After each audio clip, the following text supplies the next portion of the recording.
Caleb, I think I'm in love with someone else. My wife, Elena, whispered the words. Her voice was as light as a feather, yet it crashed into my chest with the force of a tidal wave.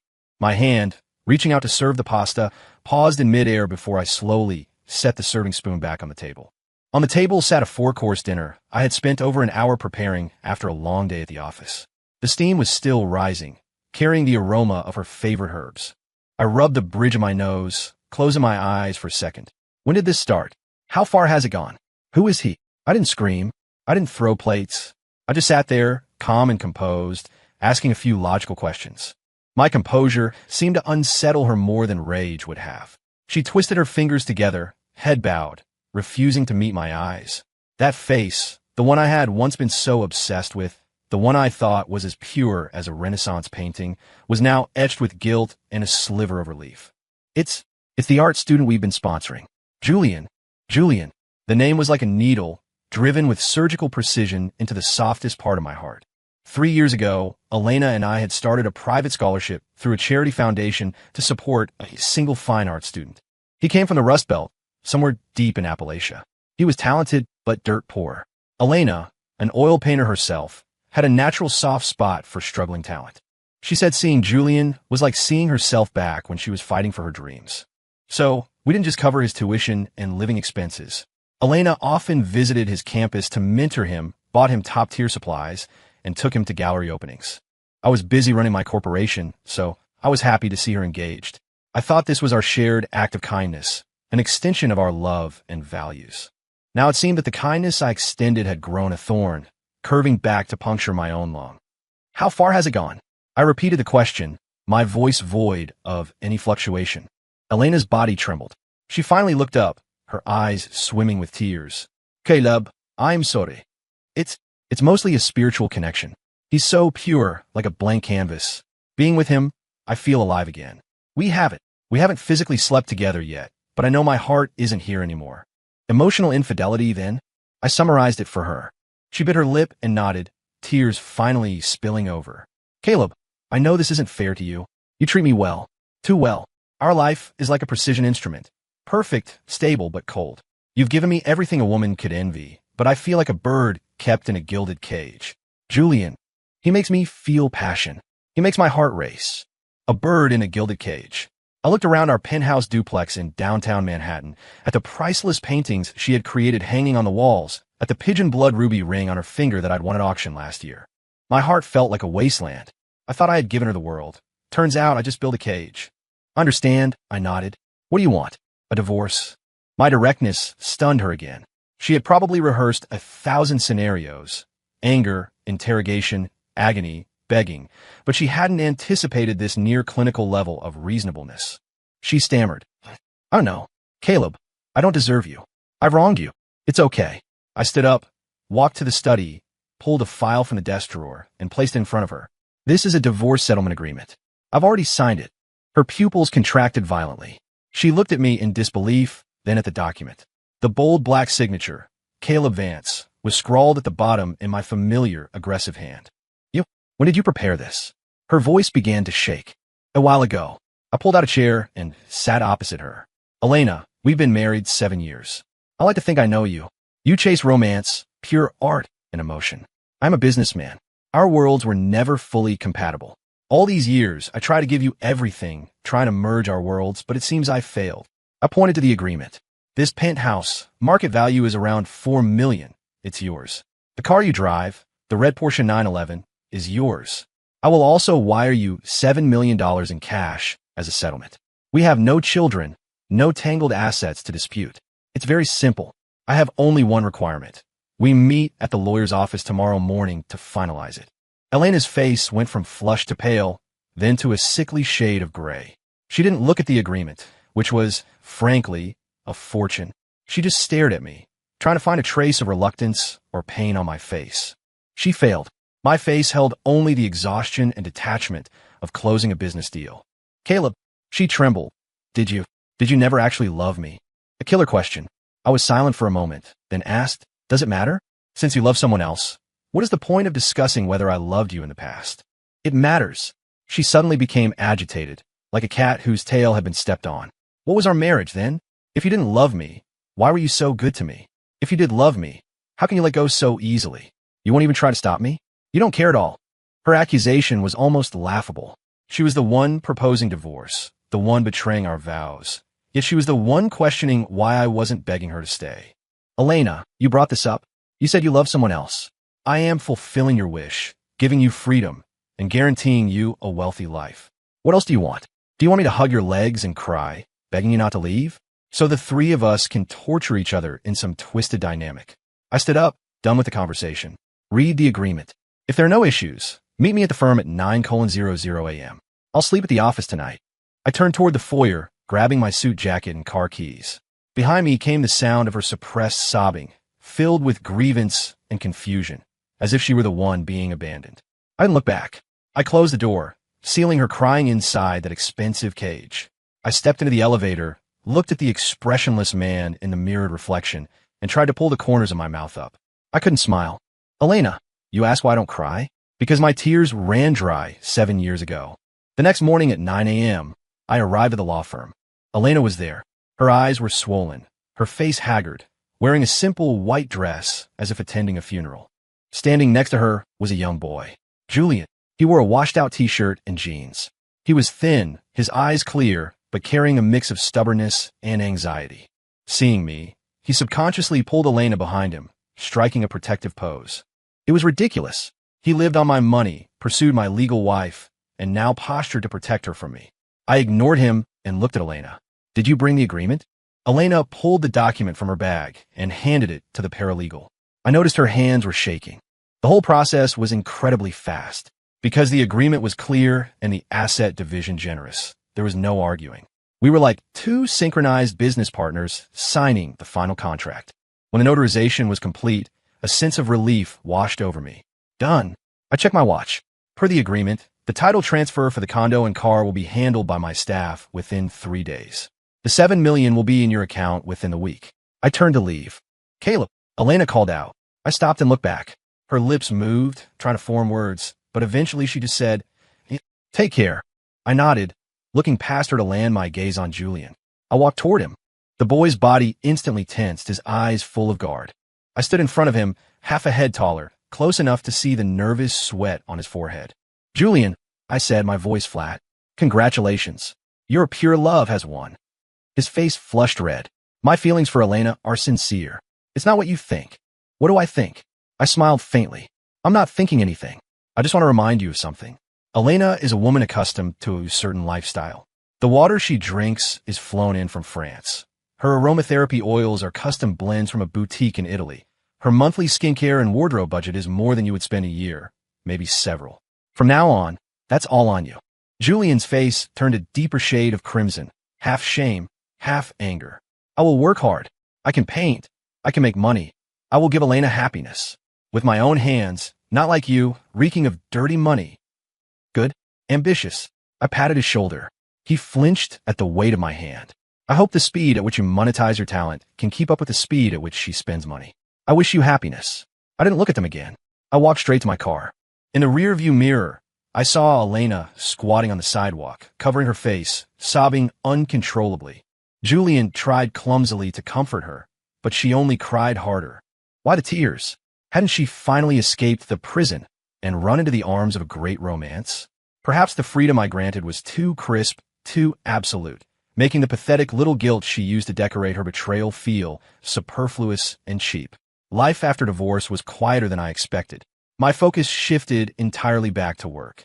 7 years ago, to save my father-in-law's company from bankruptcy and to fulfill a marriage contract that was essentially a business transaction, I had burned the candle at both ends.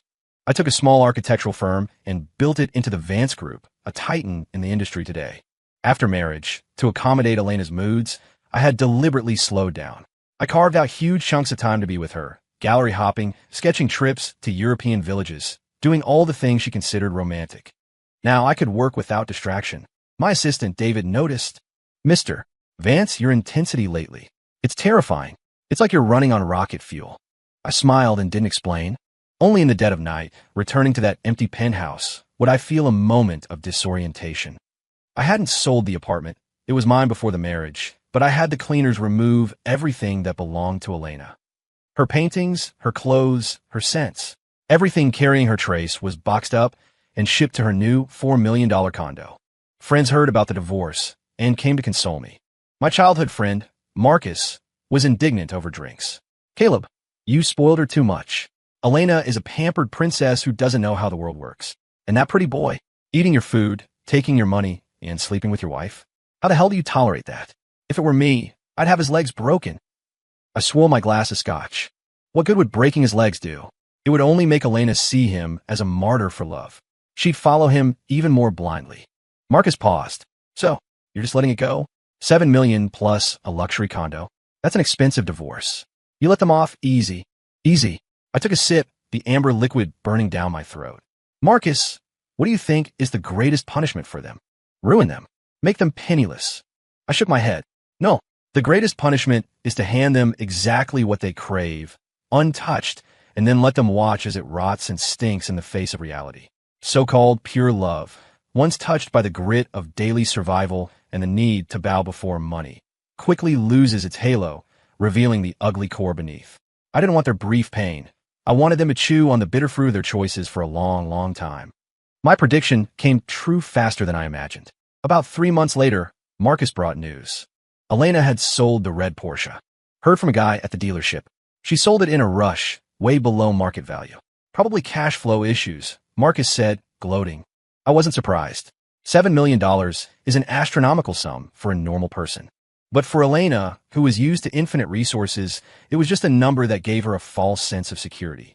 She didn't know how to invest or manage wealth. And Julian? A college student who hadn't graduated. His paintings might have had soul, but without market hype and fame, they were worthless. Their romance was crashing into gravity. 2 months after that, I received a text from an unknown number. Mr. Vance, it's Julian. Can I meet with you? I looked at the message, a cold sneer forming on my lips. Inevitable. I agreed to meet at a coffee shop near my office. Julian looked far more haggard than the last time I saw him. Dark circles bruised his eyes. The arrogant, lofty artist vibe had been ground down by life. He sat opposite me, nervously stirring a cheap coffee. What do you want? I asked directly. He took a deep breath, seeming to muster great resolve. Mr. Vance, I know I have no right to ask you for anything. But Elena, she's not doing well. She can't paint. She locks herself in her room all day. We've run into some financial difficulties. And I leaned back, watching him. You want to borrow money?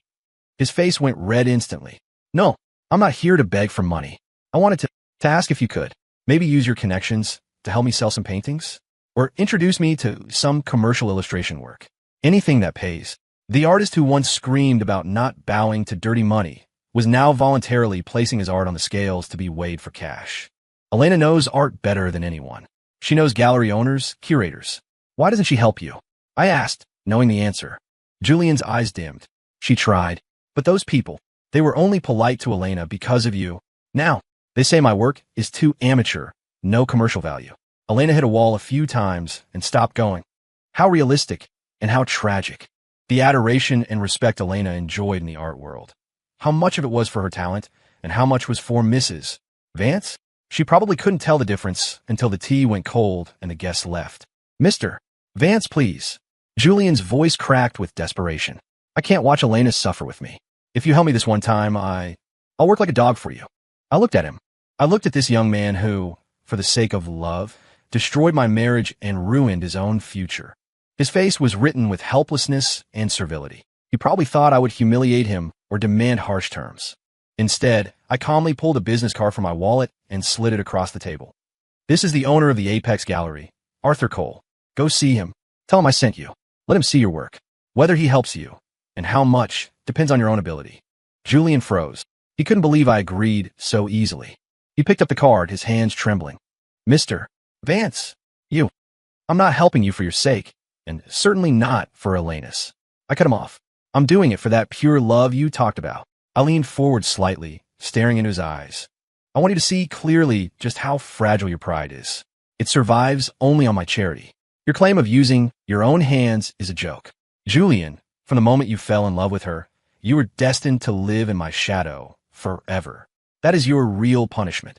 His face went pale, drained of blood. The help I gave him wasn't aid. It was a poison pill coated in sugar.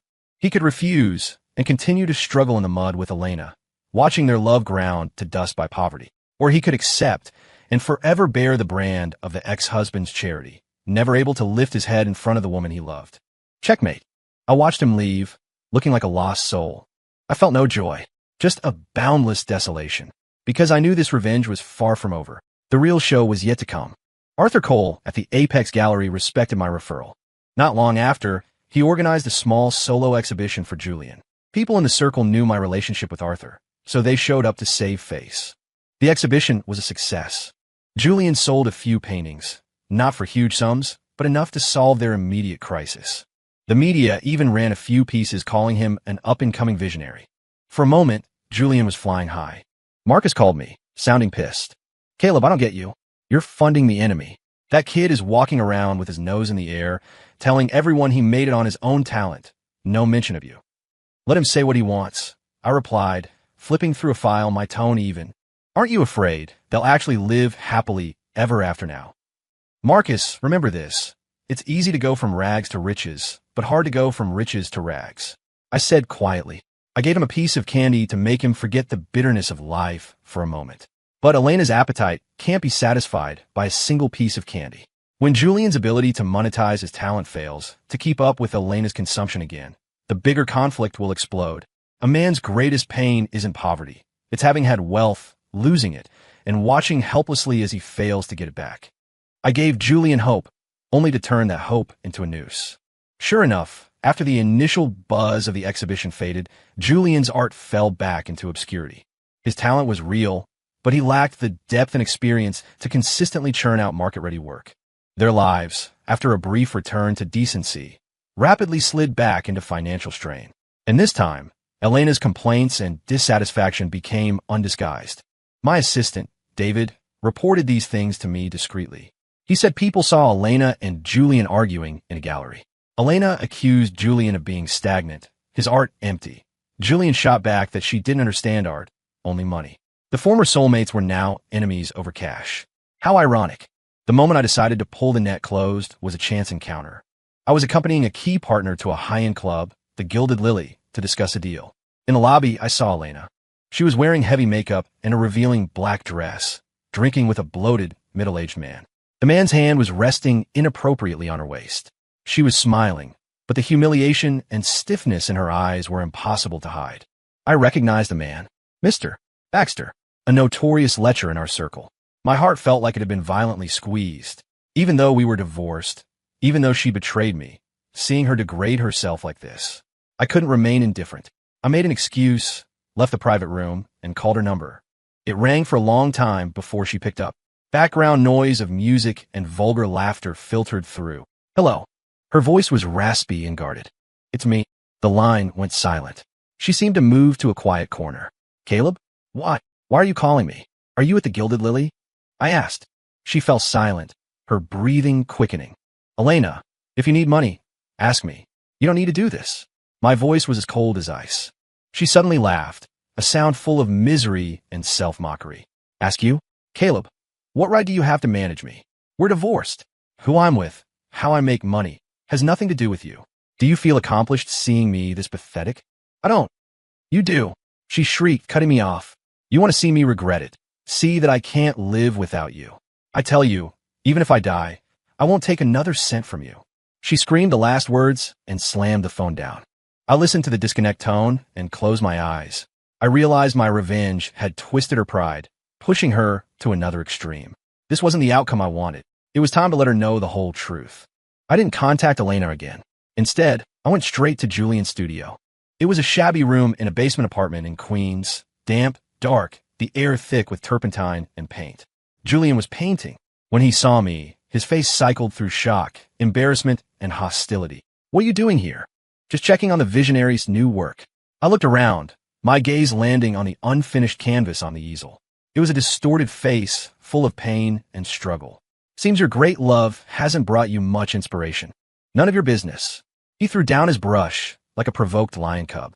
Caleb, what do you want? You gave me hope, then let me crash. You watch us suffer. Is it entertaining for you?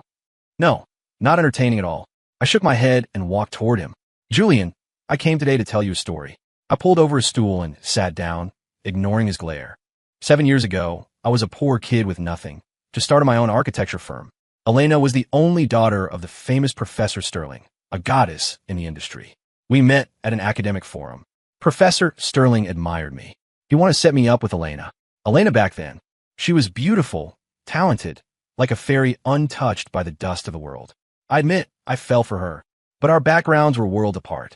I knew my place, until one day, Professor Sterling came to me. He told me his firm was facing bankruptcy due to a massive investment error. He owed millions in debt. Julian's expression shifted. He seemed to realize where this was going. I continued. He begged me to help. He said I was the sharpest commercial mind he'd ever seen, the only one who could save the company.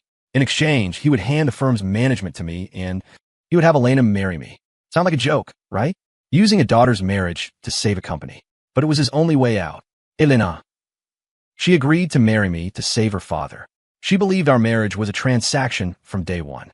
I looked at Julian's shocked face and smiled, a smile full of bitterness. That is why she called our marriage a gilded cage. In her heart, she always felt like a sacrifice. So when she met you, a pure young man risking everything for art, she felt resonance. She felt liberation. This was the first twist I had prepared. I wanted Julian, and eventually Elena, to understand that what she called breaking free was laughable. In the face of my 7 years of devotion, her narrative was unjust.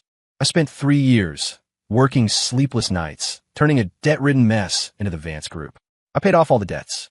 I gave the professor and Elena the most dignified life possible. I thought time would wash it away. I thought my effort could turn a transaction into real love. I thought I had succeeded, until she told me she fell in love with you. Julian was frozen, the blood drained from his face, his lips trembling, unable to form a word. He had always thought he was the hero rescuing the princess from a cold, loveless marriage. He never imagined he was just a prop in her self-righteous drama. And the enemy, reeking of money, was the one who had silently carried the weight of the world. Why? Why didn't you tell her the truth? He mumbled. Tell her what? That her father used her as a bargaining chip? That the family prestige she's so proud of is a castle in the sky, held up by my hands.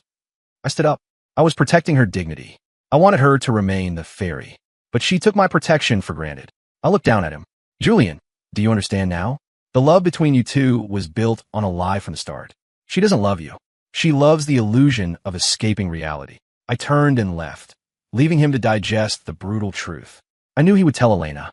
And Elena, stripped of her victim status, how would she face her betrayal? How would she face the cage she had pushed away with her own hands?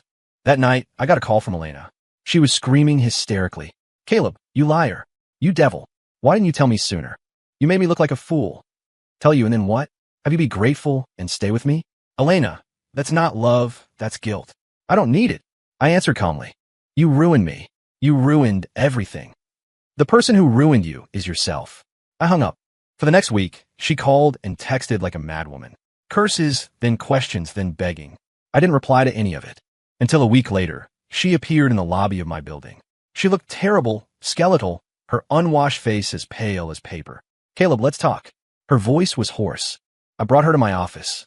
She stood before the floor-to-ceiling windows, looking at the city below, her silhouette desolate.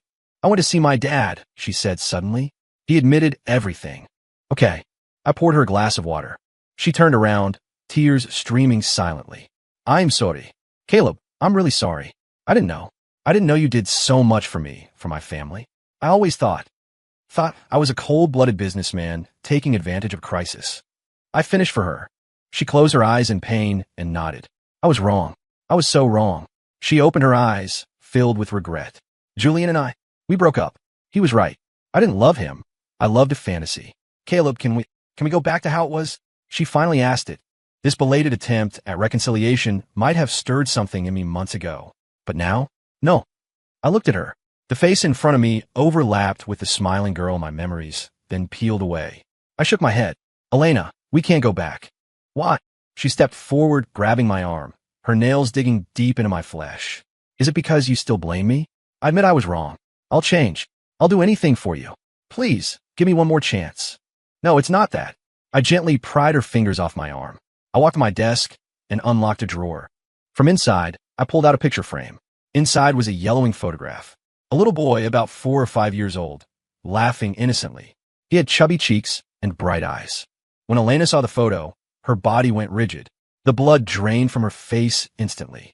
Her lips began to quiver, her eyes filling with terror and agony. This is our. She couldn't finish the sentence. Our son, Leo. I said the name. We hadn't spoken in 5 years. Our son. 5 years ago, he died in a car accident. Do you remember? My voice was calm, but it carried the weight of a mountain. Every word smashed in her heart. Of course she remembered. It was the greatest nightmare of her life, the crack where our marriage actually broke. That day, she had taken our son to the countryside to paint. On the way back, a truck driver fell asleep at the wheel and lost control, hitting their car. She suffered minor injuries. But Leo, our Leo, died instantly. After that, Elena collapsed. Severe depression. Nightmares. She couldn't paint, couldn't live. She blamed herself entirely. To save her, I gave everything. I hired the best therapists. I dropped work to take her around the world. I hid everything related to Leo. I never said his name. I thought time and my absolute love could heal her. But the wound was too deep. It was so deep that we could never go back. She wouldn't let me touch her. She felt pleasure was a betrayal of our son. Our marriage died with him. And now I was ripping that bloody scab right off. Because the second and final twist was here. Elena. I looked at her deathly pale face. I spoke the truth that would destroy her completely. Do you know the name of the truck driver who killed our son? She shook her head blankly, trembling like a leaf in a gale. His name was Robert Hayes. Fatigue driving, full liability. He also died on the scene. I paused, giving her breath. Then I dropped the bomb. He had a son, 22 years old now, a college student. Because his father died and his mother remarried, the family was destitute. He lived on welfare and loans. That boy, his last name is also Hayes. His name is Julian. Julian Hayes. Boom. I could almost hear the sound of Elena's world collapsing. Her eyes widened to the limit, pupils shrinking into pinpricks of pure horror. She opened her mouth, but no sound came out, just a guttural, gasping rattle like a dying person. The circle was finally complete. A perfect dark loop. Years ago, when I learned the truth of the accident, I was angry. I wanted revenge. But when I found out the driver left behind a helpless teenager, my hatred turned into something complex. The driver was dead. Hatred wouldn't bring Leo back. But the boy, Julian, was innocent. In the end, through endless pain, I chose a secret way to atone. I don't know who I was atoning for. Maybe for my son I couldn't protect. I started sponsoring Julian anonymously through the charity. I watched him grow, go to college, pursue art. It was a twisted comfort. Through him, I could see a shadow of Leo growing up. I never planned to tell Elena. I was afraid she would transfer her hatred to the innocent kid. I just wanted her to heal. Who knew fate would write such a grotesque script? I tried to protect her, yet she fell in love with the son of her sworn enemy, in the most unimaginable way. When she stood before me, speaking of pure love for Julian with that mix of guilt and longing. My persistence, my protection, my self-deception, it all shattered. Why was I calm? Because in that moment, my heart died. Why didn't I stop her? Because this marriage had been sentenced to death by fate itself. Why did I help Julian? Why did I push them into the abyss step by step? Because I wanted her to see that her pure love was built on a foundation of blood and filth. So we sponsored him. Not out of kindness. Elena finally found her voice. It was shattered glass. Yes. I looked at her with no pity, only dead coldness. It was my wishful thinking, my self-righteous compensation to the universe. Then, you watch me step by step. Watch me walk toward him, fall in love with him. What were you thinking? She asked in despair. What was I thinking? I thought of 5 years ago, outside the operating room, when the doctor told me Leo was gone. The feeling of the sky falling. And now, I return that feeling to you, untouched. I was thinking, Elena, that you never truly loved our son.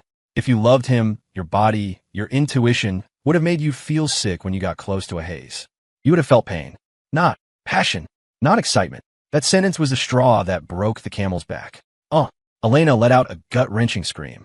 She clutched her head and collapsed to the floor, curling into a ball, rolling and convulsing in agony. No. I love Leo. I love him. I didn't know. I really didn't know. Her crying was filled with absolute despair and regret. Every sob was a knife carving out her own heart. The office door burst open. David and a few employees rushed in, looking at the scene in panic. I waved my hand, signaling them to leave. Then I walked over to Elena, squatted down, and gently placed the photo frame next to her trembling hand. Now, Do you know why you were crying? I asked the question that had hovered in my mind since the divorce. You love someone else. I'll let you go. Why cry? You aren't crying because you lost me.